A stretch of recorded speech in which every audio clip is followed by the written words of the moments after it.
అందరికీ నమస్తే. ఈరోజు పౌర్ణమి సందర్భంగా సత్యనారాయణ వ్రతం జరిపించుకున్నాము. మేము జరిపించుకున్నాము అనే దానికంటే భగవంతుడి కృప వల్ల ఏదైనా సాధ్యం అనడానికి ఇది నిదర్శనం అనమాట.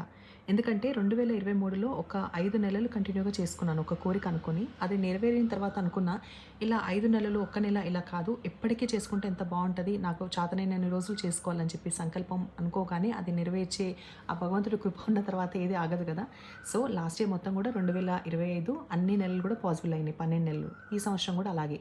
అయితే హంగు, ఆర్భాటాలు అవన్నీ కూడా కాదు.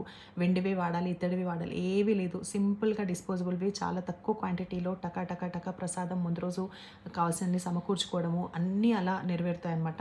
తర్వాత వేస్ట్ ఎక్కడ కూడా ప్రసాదాలు వేస్ట్ చేయకుండా అయిపోయిన వెంటనే ఎవ్వరు ఆ రోజు మా ఇంటికొచ్చినా కూడా తీర్థ ప్రసాదాలు, తాంబూలం ఇచ్చి వాళ్ళే విష్ణుమూర్తి, అమ్మవారి స్వరూపంగా భావించేసి వాళ్ళ ఆశీర్వాదం తీసుకోవడం ఇదే.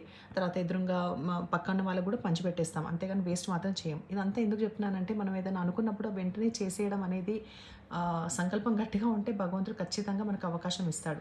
ముందు రోజు అన్నీ అట్లా సమకూర్చుకోవడం అన్నీ అలవాటయిపోయినాయి. పంతులొచ్చేవరకి మొత్తం అన్నీ రెడీగా ఉంటది. ఇంకా ప్రశాంతంగా జరిపించుకోవడం ఒక్కటే ఇంకా భగవంతుడే చూసుకుంటాడు అన్నీ కూడా.